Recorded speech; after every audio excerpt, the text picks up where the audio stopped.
5년 전에 마치 겨자씨 한 알처럼 보잘것없어 보였던 우리를 기억하면서 오늘 겨자씨 한 알의 꿈이라는 제목으로 말씀을 전합니다.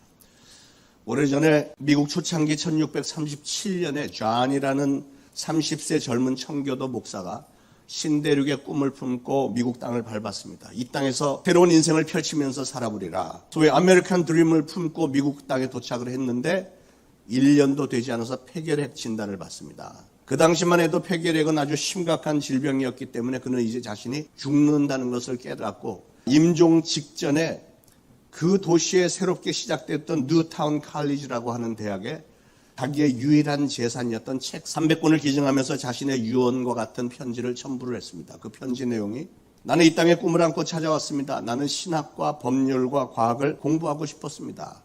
훌륭한 신학자 겸 법률과 과학자가 되는 것이 나의 꿈이었습니다. 그러나 하나님께서 나를 부르시는 것 같습니다. 내가 다 하지 못한 꿈들이 나의 후학들을 통해서 이루어질 것을 기대합니다. 내가 기증하는 이 책들을 통해 훌륭한 신학자, 법률가, 과학자들이 이 대학에서 길러져서 이 땅을 풍성하게 하고 인류에 기여하는 위대한 거인들이 많이 나타날 것을 소망합니다. 그런 내용이었습니다. 이 기증서를 읽은 학교의 이사들이 깊은 감동을 받아서 이 젊은 존 목사를 기념하기 위해서 그의 성을 따서 학교 이름을 바꾸기로 결정을 했는데 이 존이라는 사람의 성이 하버드, 존 하버드입니다. 동네에서 조그맣게 시작되었던 뉴타운 칼리지가 지금은 전 세계 최고로 손꼽는 하버드 대학으로 이름이 바뀌었는데 Now you know the rest of the story. 나머지 얘기는 여러분도 잘 아시죠. 자, 이 존이라고 하는 젊은 목사의 꿈은 이 대학을, 하버드 대학을 통해서 어마어마한 열매를 맺었습니다. 6명의 미국 대통령을 비롯해서 전 세계 32명이나 되는 국가 수반을 탄생시켰고 48명의 노벨상 수상자 등 많은 열매를 맺어왔습니다. 이렇게 미래를 내다보는 안목을 가진 사람을 가리켜 a visionary, 비전이 있는 사람, 꿈을 품은 사람이라고 우리는 부릅니다. 현실이 어둡고 고통스럽고 혼란스러울수록 이 세상에는 이런 꿈을 가진 사람들이 필요합니다. 오늘 우리 교회와 우리나라도 이런 비저너리, 고귀한 꿈을 품은 사람들이 필요합니다. 예수님께서 2000년 전에 12제자를 부르셨을 때 예수님은 그들을 단순히 제자로 써먹자 이런 게 아니었습니다. 예수님은 그 제자들이 예수님의 비전을 물려받아서 예수님의 비전으로 그 시대와 미래의 인류 사회를 바꾸기를 원하셨고요. 그 제자들에게 인류의 미래에 대한 기대를 거셨던 겁니다. 그래서 제자들을 모아놓고 수시로 무슨 얘기를 하셨죠? 바로 예수님의 비전, 천국, 하늘나라의 꿈에 대해서 얘기를 많이 하셨습니다. 우리가 지난주에 창립기념 예배를 했는데 그런데 오늘 오히려 더 감동이 되네요. 오늘 마가복음에서 그 하늘나라의 꿈 이야기 한 토막을 겨자씨를 들어서 비유로 주셨는데 어떤 사람이 작은 겨자씨 하나를 심었다. 아주 작은 겨자씨 하나였는데 그 작은 겨자씨가 자라서 나물보다 좀 커지나 했더니 드디어는 마침내 커다란 나무가 되었다. 많은 가지를 펼쳤고 드디어는 울창한 나무가 되었더니 새들이 날아와서 둥지를 틀었고 그래서 이 나무는 새들이 마음 편하게 와서 지지배배 기쁜 노래를 부를 수 있는 아름다운 보금자리, 안식처를 제공할 수 있었다. 천국의 꿈 이야기를 이렇게 겨자씨 하나를 비유로 들어서 제자들에게 하늘나라의 비전을 심어주신 거예요. 예수님은 왜 그런 얘기를 제자들에게 하셨을까? 그것은 예수님은 제자들이 예수님의 꿈을 같이 꾸어줄 비저너리가 되기를 원하셨던 겁니다. 예수님은 저에게도 그 꿈을 주셨고 그 꿈을 이루고자 하는 강렬한 열망을, 소원을 주셨기 때문에 5년 전에 우리 초대신앙교회를 세울 수 있었고 저를 통해서 여러분에게도 그 꿈을 전달하기를 원하시기 때문에 저 역시도 매 주일마다 여러분에게 예수님의 그 꿈을 전달하고 있는 겁니다. 그 꿈이 뭐죠? 바로 예수님의 지상명령입니다.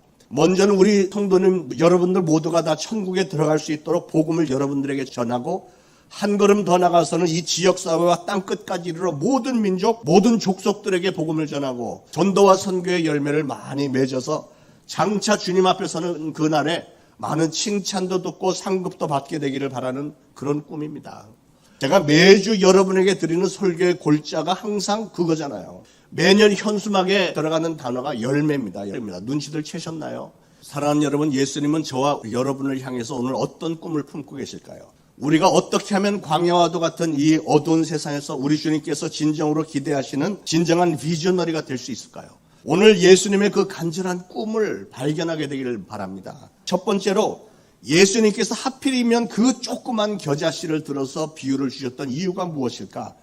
일단 겨자씨 그러면 가장 먼저 떠오르는 건 뭐죠? 작다 그거잖아요. 조그맣다는 거예요. 조그만 정도가 아니고 눈에 보이지도 않을 정도로 아주 작습니다. 그러니까 예수님의 꿈을 펼치는 사람이 되기 위해서는 먼저 내가 오늘 아무리 조그맣고 보잘것없다고 해도 오늘의 초라한 현실을 부끄러워하지 말라는 겁니다. 왜냐하면 모든 위대한 것들을 돌아보면 항상 조그만 데서부터 시작이 되었기 때문에 그렇습니다. 그리고 모든 위대한 것들은 이렇게 시련과 연단이라는 과정을 지나게 되어 있습니다. 그 과정들을 통해서 성숙해져야 된다는 거예요. 예수님의 제자들이 처음에 예수님을 따르기 시작했을 때 그들에게는 좀 잘못된 기대들이 있었습니다. 예수님 당시 유대민족에게 최고의 슈퍼스타로 알려졌던 사람이 있었는데 그게 누굴까요? 세례 요한입니다. 세례 요한. 광야에 외치는 소리로 알려졌던 세례 요한이 백성들에게 회개를 촉구하면서 이 독사의 자식들아 회개하라 천국에 가까웠느니라 이렇게 외쳤습니다. 수많은 사람들이 그의 소문을 듣고 몰려와서 설교를 듣고 가슴을 뜯으면서 회개를 했고 요단강에 가서 세례를 받았습니다. 선풍적이고 폭발적인 영향력을 발휘했던 요한이 어느 날 이런 말을 합니다. 나보다 훨씬 더 위대한 분이 내 뒤에 오실 것이다. 나는 그분의 신들매를 풀기도 감당하지 못하는 그런 분이다. 그분은 흥하여야 하겠고 나는 쇠하여야 하리라. 이렇게 얘기했습니다. 사람들이 놀랐습니다. 궁금했습니다. 도대체 그분이 어떤 분일까? 그러던 어느 날 예수님이 지나가는 걸 보더니 세례 요한이 보라! 세상 죄를 지고 가는 하나님의 어린 양이로다. 그래서 어떤 제자는 요한을 떠나서 예수님의 제자가 되기도 했습니다. 그리고 세례 요한은 역사의 무대 뒤로 사라져버렸습니다. 그런데 예수님이 보니까 진짜로 놀라운 기적들을 많이 행하는 거예요. 안전병이 중풍병자들이 벌떡벌떡 일어나고 눈먼 사람이 눈을 뜨고 죽은 사람이 살아났습니다. 귀신들이 예수님을 알아보고 소리 지르면서 다 도망가 버립니다. 그러니 제자들이 예수님에게 얼마나 많은 기대를 걸었겠습니까? 그런데 문제가 생겼습니다. 예수님이 행하신 기적들을 보면서 사람들이 놀라서 예수님을 따르는 사람도 많이 생겼지만 그 반대로 그 당시에 종교 지도자급에 있었던 바리새인들, 서기관들, 제사장들이 들고 일어나서 예수님을 핍박을 해대고 공격을 해댑니다. 이런 장면 가운데 제자들이 양쪽을 이렇게 보면서 고민을 하기 시작합니다. 나가서 전도를 해봤지만 별로 믿는 사람이 없는 것 같아요. 그래서 누가복음 13장 23절에 이 겨자씨 비유를 들은 직후에 그들이 예수님에게 묻습니다. 주여, 구원을 받는 자가 적으니까 이런 질문을 해요. 무슨 뜻이죠? 선생님 아무리 전도를 해도 사람들이 믿지를 않습니다. 따라오지를 않습니다. 왜 그렇죠? 예수님의 제자들과 무리들이 보니까 예수님이 대단한 이적을 행하시기는 하는데 자기들이 기대했던 일들이 일어나질 않는 거예요. 자기들은 뭘 기대를 했죠? 예수님이 군대를 일으켜서 저 로마 군대와 싸워서 이기고 이 민족에게 해방을 가져다주는 그런 폭발적인 혁명의 물결을 기대를 했는데 웬걸요? 그 수많은 같은 민족끼리도 막 핍박하고 반대하는 사람들이 일어나고 이러니까 막 좌절이 되는 겁니다. 심지어는 예수님의 친동생들까지 찾아와서 예수님을 정신병자 취급하면서 집으로 끌고 가겠다고 하면서 방해를 해야 되는 겁니다. 그러자 제자들의 마음속에 야 이거 뭐 승산이 있는 일인가? 예수님을 따라다니는 게 나한테 무슨 도움이 될까? 이득이 될까? 뭐 이런 비관적이고 부정적인 생각까지 들어오는 거죠. 바로 그 시점에서 예수님께서 제자들을 모아놓고 하신 말씀이 바로 오늘 이 비유입니다. 하늘나라의 꿈 얘기예요. 겨자씨는 작다. 그러나 작다고 하는 지금의 이 현실을 부끄러워할 필요가 없다. 비관적일 필요도 없다. 왜냐하면 우리에게는 커다란 나무의 비전이 있기 때문이다. 미래가 우리에게 있기 때문이다. 이게 바로 오늘 이 비유의 첫 번째 교훈입니다. 작지만 작다고 해서 비관하지 마라. 우리 한국 사람들이 보면 큰 걸 좋아합니다. 큰 거. 그렇죠? 그래서 우리나라 이름부터 이 나라 이름을 분석해 보면 우리나라 이름처럼 큰 이름이 없습니다. 한국이 아니고 대한민국입니다. 대자가 들어가야 직성이 풀리는 거예요. 축구할 때도 짜잔 짜잔 짠 대한민국 대한민국이잖아요. 우리나라의 최고 수반을 그냥 통치자라고 하지 않고 대통령이라고 합니다. 최고 학부는 대학교, 대학원, 대자가 반드시 들어가고 새로 나오는 길 이름들 보면 다 대로예요. 강남대로, 올림픽대로, 뭐 제멋대로 뭐 다 이렇습니다. 다리를 놓아도 대자가 들어가서 대교래 대교. 성수대교, 남해대교, 서해대교. 하여간 큰 거 좋아요. 우리 교회도 앞에다가 대자를 붙일 걸 그랬나 봐요. 대초대신앙교회. 그러면 좀 더 크게 됐을 텐데. 네. 그런데 여러분, 사실은 작은 게 얼마나 소중한 것들인지 아십니까? 성수대교를 건설할 때 작은 나사 하나, 작은 시멘트 포대 하나 제자리에 있어야 할 곳에 제대로 있었다면 그 성수대교가 무너지는 비극은 일어나지 않았을 거요. 작은 것부터 제대로 시작하는 게 얼마나 중요한 일인데요. 오늘 말씀에도 보니까 작은 것을 소중히 여기는 것, 그리고 작은 것 속에서 미래를 볼 줄 아는 비전이 필요하다는 거예요. 그게 그렇게도 중요하다는 겁니다. 여러분, 비관과 절망에 빠져 있었던 그 제자들에게 겨자씨 하나의 꿈 이야기를 하신 예수님의 목적, 예수님의 뜻이 무엇이었을까? 그것은 모든 위대한 것은 이렇게 작은 것에서부터 시작이 된다. 그리고 그것은 반드시 성장의 과정을 지내야 된다. 어느 날 갑자기 커지겠다고 하는 그런 욕심은 버려라. 그런 뜻이잖아요. 그래서 오늘 본문 바로 앞에 26절에서 보면 예수님은 이 비유 하기 전에 다른 비유를 먼저 말씀하셨습니다. 26절에 또 이르시되 하나님의 나라는 사람이 씨를 땅에 뿌린과 같으니 그가 밤낮 자고 깨고 하는 중에 씨가 나서 자라되 어떻게 그리 되는지를 알지 못하느니라. 땅이 스스로 열매를 맺되 처음에는 싹이요 다음에는 이삭이요 그 다음에는 이삭에 충실한 곡식이라. 열매가 익으면 곧 낫을 되나니 이는 추수 때가 이르렀습니다. 그러니까 예수님은 열매를 거두기 위해서는 반드시 이런 과정을 거쳐야 된다. 그 이야기를 하시기 위해서 먼저 이 비유 속에서 씨가 자라나는 과정을 설명을 해놓으신 거예요. 뭐라고 했죠? 처음에는 눈에 보이지도 않는 조그만 씨였지만 싹이 나서 자라고 그 다음에는 이삭이 되고 그 과정을 거친 다음에라야 그 이삭에 곡식이 충실하게 맺히게 되고 열매가 된다. 이 얘기를 한 겁니다. 그 과정을 우리의 눈으로 일일이 다 볼 수는 없지만 그러나 자고 깨고 하는 동안에 자라나는 것이다.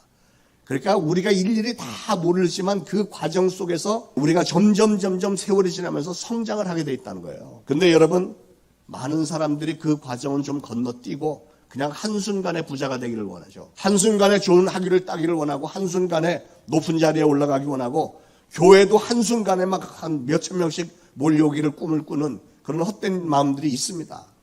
그런데 여러분, 그건 하나님의 방법이 아니라는 거예요. 우리가 성장하고 부흥하기 위해서는 처음에는 반드시 작게 시작이 돼야 되고 그 다음에는 이 훈련의 과정, 고난과 역경의 과정을 거쳐야만 된다는 겁니다. 저는 이 코로나 바이러스도 우리에게는 신앙의 역경 훈련의 과정이라고 생각을 합니다. 이렇게 해서 얻어진 성공이 진정한 가치와 보람이 있는 거예요. 중요한 것은 오늘 우리가 우리의 작은 것을 부끄러워하지 말라는 겁니다. 그리고 오늘 지나고 있는 이 고난과 좌절의 과정을 부끄러워하지 말라는 거예요. 그러므로 사랑하는 여러분, 혹시 오늘 여러분들이 개인적으로 어떤 고난과 좌절에 빠져 있다면 그것은 오히려 위대한 일의 시작일 수도 있고 당내의 큰 수확을 위해서는 오늘 여러분이 당면한 이 고난과 좌절의 과정을 반드시 잘 이겨내야만 그 다음에 풍성한 열매를 맺을 수 있다는 사실을 아시고 끝까지 인내하시면서 반드시 이겨내시기를 바랍니다. 이게 바로 오늘 겨자씨 비유에 담겨있는 첫 번째 교훈이고요. 두 번째 교훈은 우리가 진정으로 하나님이 쓰시는 꿈의 사람, 비저너리가 되기를 원한다면 우리 안에 들어있는 위대한 가능성을 볼 수 있어야 된다는 거예요.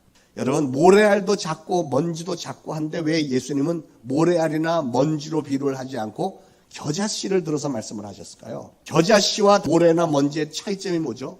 겨자씨에는 생명이 있습니다. 생명이 중요한 거예요. 겨자씨가 자랄 수 있고 미래를 가질 수 있는 중요한 비밀은 바로 생명입니다. 생명. 근데 여러분, 겨자씨는 아주 작습니다. 한번 사진을 보고 가실게요. 특히 이스라엘 지역의 겨자씨는 직경이 1mm, 그리고 무게가 1mg 정도밖에 되지 않는다. 이렇게 눈에 보일까 말까 한 작은 겨자씨가 나중에는 3m까지 자란다는 거예요. 이렇게 조그만 씨에서 그렇게 큰 나무가 나와서 가지들을 뻗고 새들이 날아와 앉는 안식처, 커다란 나무로 성장한다는 겁니다. 이게 천국의 비유래요. 자, 그러면 예수님은 이 비유를 통해서 우리에게 무슨 말씀을 하고 싶으셨던 걸까요? 그것은 겨자씨의 생명력입니다. 예수님은 겨자씨의 그런 생명력을 이 복음의 생명력에 비유하고 싶으셨던 거예요.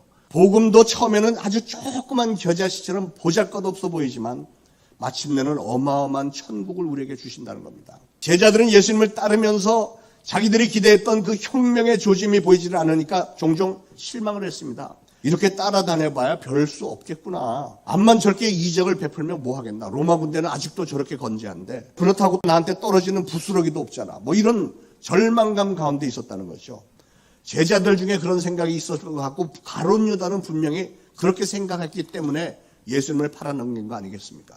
그러나 여러분, 우리 예수님은 하나님이십니다. 예수님은 우리 인생의 가장 커다란 소망이고 꿈이 되시는 분이세요. 예수님은 아버지 하나님께서 하늘과 땅의 모든 권세를 내게 주셨다. 이렇게 분명히 선포하셨고요. 그리고 마지막에 승천하실 때 제자들에게 남기셨던 명령이 뭐예요? 너희는 가서 모든 족속으로 내 제자를 삼으라. 이렇게 명령하셨습니다. 이게 바로 예수님의 꿈 비전이에요. 우리가 나가서 모든 족속으로 예수님의 제자를 삼고 하늘나라의 백성 하나님의 자녀가 되게 만드는 것. 이게 바로 예수님의 비전입니다. 그러면서 볼지어다 세상 끝날까지 내가 너희와 항상 함께 있으리라. 그런 약속을 하셨습니다. 그러므로 사랑하는 여러분, 그 예수님이 지금도 우리와 함께 하시는 줄로 믿으시길 바랍니다. 사랑하는 여러분, 우리가 지금은 작지만 우리 예수님이 우리와 항상 함께 계시기 때문에 우리가 예수님의 그 비전을 이루고자 하는 결단만 있다면 우리는 겨자나무처럼 마침내는 우뚝 세워지고 많은 열매들을 주렁주렁 맺게 될 줄로 믿습니다. 간질병 걸린 어린아이 하나를 고치라고 제자들이 막 별의별 짓을 다 했는데도 못 고쳤습니다. 그러나 예수님이 변화산에서 딱 내려오시자마자 단번에 그 아이를 고쳤습니다. 그랬더니 제자들이 예수님께 묻습니다. 예수님, 우리는 어찌하여서 이 아이를 고칠 수가 없었습니까? 그때 예수님이 뭐라고 대답하셨죠? 기억하세요? 너희의 믿음이 적다.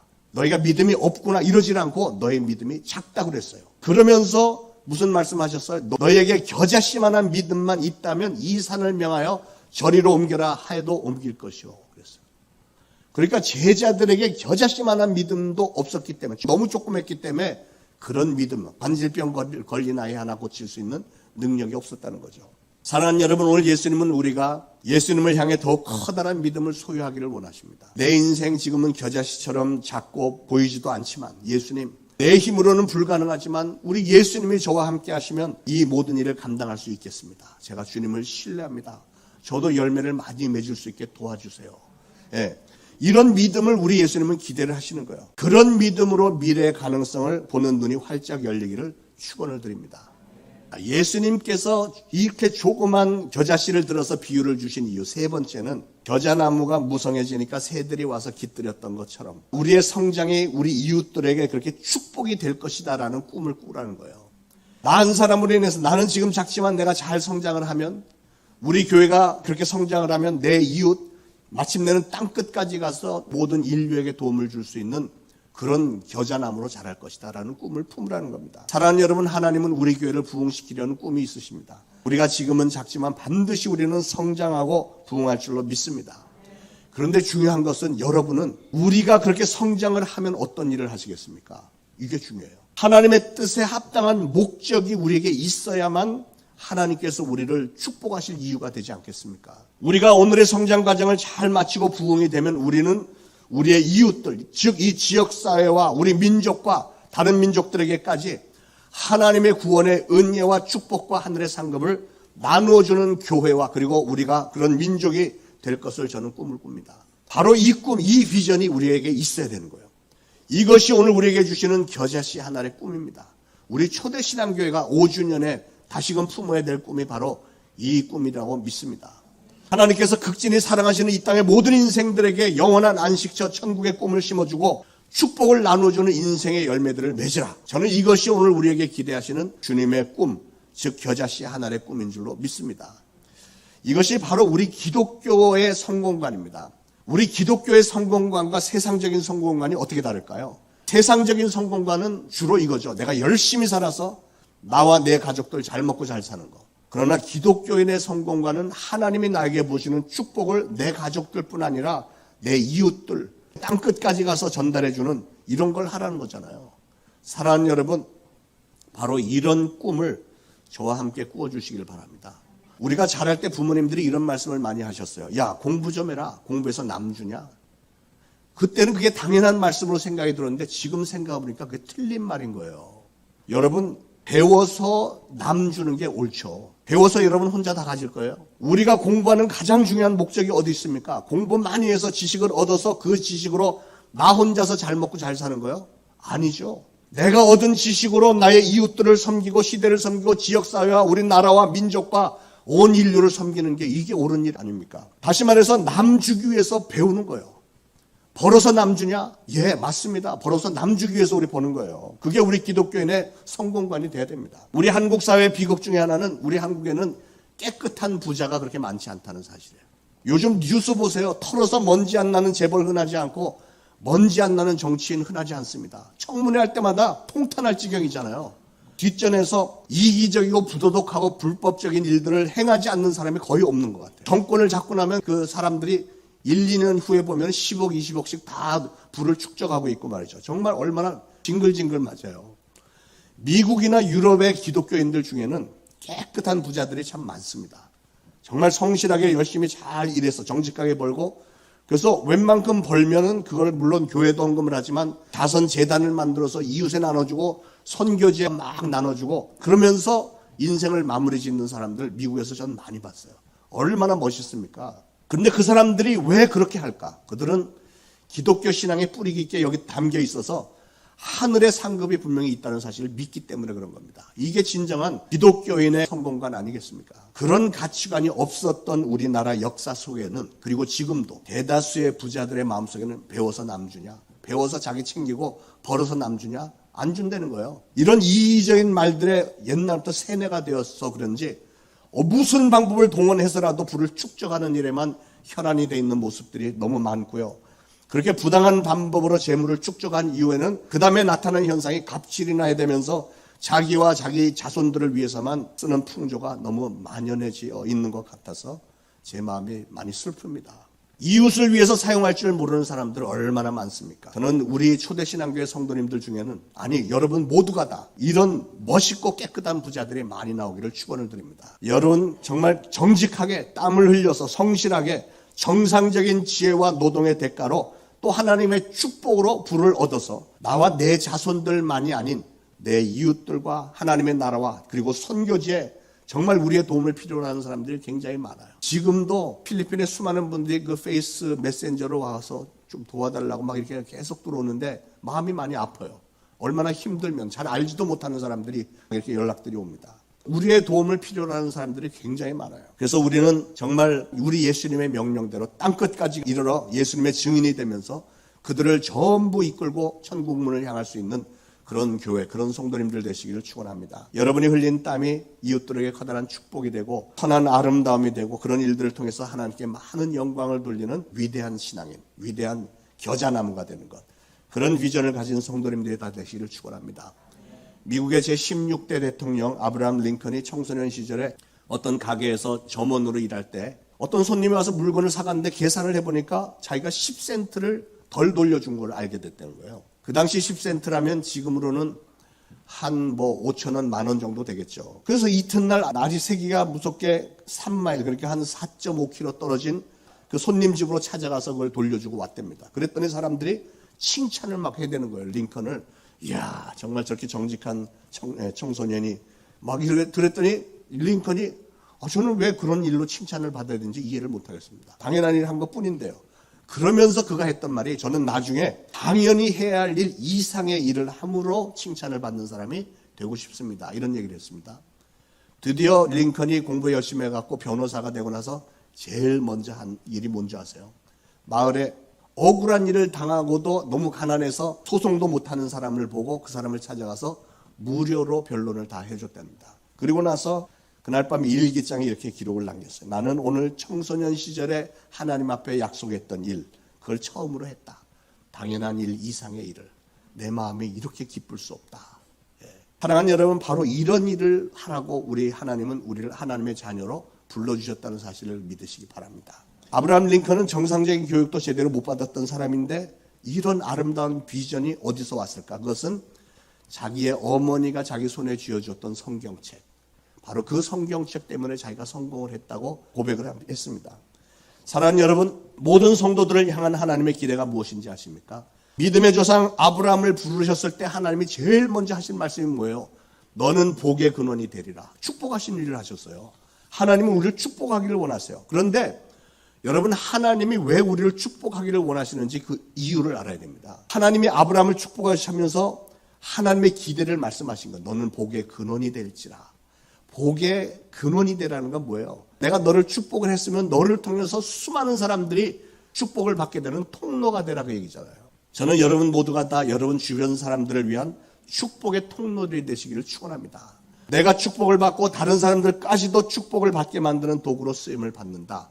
얼마나 기쁜 일입니까? 사랑하는 여러분, 이 아브라함 링컨 대통령 얼마나 축복을 받을 만한 사람입니까? 하나님이 원하시는 꿈을 가지고 꾸었던 그 사람을 하나님이 축복을 하셨고 대통령을 만들어주신 건 당연한 일이죠. 혹시 오늘 여러분의 현실이 겨자씨처럼 정말 보잘것없어 보이고 좀 고통스럽고 궁핍함이 좀 있다고 할지라도 예수님의 꿈을 같이 꾸면서 꿈을 이루기 위해서 늘 기도하며 애쓰시는 분들은 하나님의 축복을 받고도 남음이 있을 줄로 믿습니다. 겨자씨 하나의 꿈에서 여러분 한 분 한 분과 여러분의 가정과 우리 초대신앙교회와 우리 민족과 인류를 향한 하나님의 꿈을 꼭 기억하시기를 바랍니다. 그래서 마침내는 커다란 나무가 되어서 많은 나뭇가지를 펼치고 새들에게 편안한 안식처를 제공했던 그 겨자씨처럼 저와 여러분의 위대한 신앙의 꿈들을 다 이루시기를 예수 그리스도로 축원을 드립니다.